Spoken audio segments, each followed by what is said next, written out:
Oui, brièvement, mais c'est quand même un sujet important.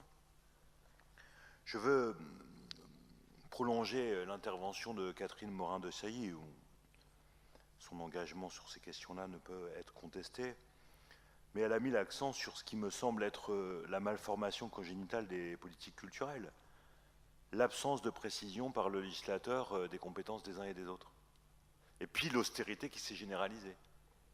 Parce qu'on a un État qui a renoncé à un grand nombre de ses politiques publiques en matière culturelle.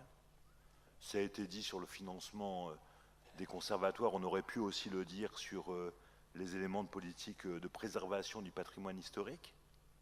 Le dispositif musical école, par exemple, n'est plus financé par l'État dans les conservatoires.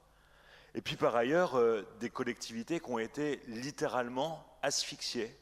Je pense notamment aux départements qui continuent à jouer un rôle jusqu'à présent d'irrigation du territoire, et y compris dans les projets portés par les associations.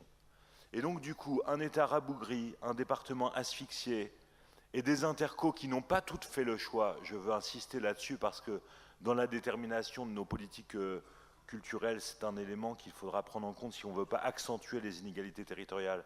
Les intercos n'ont pas toutes pris en compte la compétence culturelle.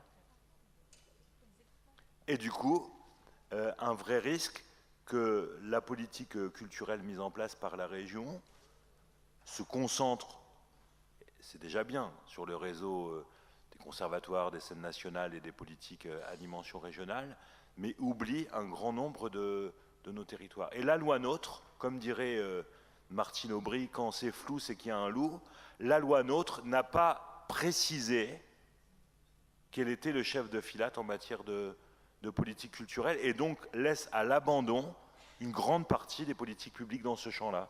Et c'est là qu'il y a un vrai risque.